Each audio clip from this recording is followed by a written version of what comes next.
இந்த 100 நாள் வேலை திட்டம் இன்னைக்கு இந்தியா முழுக்க பெரிய பேசுபொருளாக இருக்குது. 100 நாள் வேலையை 125 நாளாக மாற்ற போகிறோம்னு சென்ட்ரல் கவர்மெண்ட்டு சொல்லுது. ஐயா ஸ்டாலின் அந்த மசோதாவை எதிர்க்கிறார். அதெல்லாம் ஒரு பக்கம் இருக்கட்டும், இங்கே என்ன லட்சணத்தில் இந்த 100 நாள் வேலை நடந்துக்கிட்டு இருக்குன்னு நீங்கள் கட்டாயம் தெரிஞ்சுக்கணும். அதுக்கு தான் இந்த செய்தி. குறிப்பிட்ட சில பேருக்கு தான் வேலை கொடுக்குறாங்க, சொந்தக்காரங்களா பார்த்து கொடுக்குறாங்க. அதுலயும் இல்லாதவங்களுக்கு எல்லாம் போட்டு வாங்கிக்கிறாங்க. இருக்கிறவங்களுக்கு வேலை கொடுக்கறது இல்ல. வேலை இல்லைன்னு சொல்றாங்க.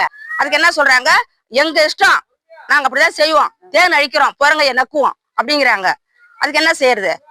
நான் இருக்கிறது ஒரே கார்டு தான், ஒரு நபர் தான். நான் எல்லா வேலையும் எழுதணும். எனக்கு நான் திமுக கிளை செயலாளர் பொண்டாட்டி தான். நான் நேரம் நினைச்சனாக்கா முட்டை கிருஷ்ணமூர்த்திட்ட கூட போவேன், எம்ஆர்கே கிட்ட போவேன், கவிஞர்கிட்டே போவேன். கேட்டீங்களாப்பா? வெள்ளும் தமிழக பெண்கள்னு கலர் கலரா விளம்பரம் பண்ணிட்டு காது கூசுற மாதிரி பெண்களை திட்டுறாங்களாம். இதுவா திராவிட மாடல்? கடலூர் மாவட்டம் சேத்தியாத்தோப்பு பக்கம் 1 நாள் 2 நாள் இல்ல, ஒரு வருஷமா 100 நாள் வேலையை கொடுக்கலையாம். கேட்டா ஆபாசமா திட்டுதாங்களாம். இதெல்லாம் அநியாயமா இல்லையா?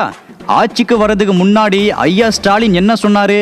100 நாள் வேலையை 150 நாளா மாத்துவேன்னு சொன்னாரா இல்லையா? செஞ்சாரா? செய்யலையே.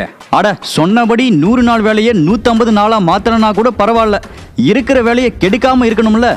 ஏன் வேலை கொடுக்க மாட்டிக்காங்க? பல இடங்கள்ல வேலை வாங்கிட்டு கூலியவே தர மாட்டிக்காங்க. பாவம் கிராமத்து ஜனங்க நம்பி இருக்கிறதே இந்த 100 நாள் வேலையை தான். அதை இப்படி கெடுத்து குட்டிச்சுவராக்கினா நியாயமா? எங்க கொள்ளையடிக்கலாம், எதுல ஊழல் பண்ணலாம்னு சிந்திக்கிற ஆட்சியாளர்கள் கொஞ்சம் கூட மக்களோட கஷ்டத்தை நினைச்சு பார்க்க மாட்டிக்காங்க. வரப்போற தேர்தல்ல ஏழை மக்களுக்கு எதிராக இருக்கிற இந்த கவர்மெண்ட்டை மக்கள் ஓட விரட்டணும். அப்போதான் விடிவு காலம். இல்ல கஞ்சிக்கு கையேந்த வச்சிருவாங்க.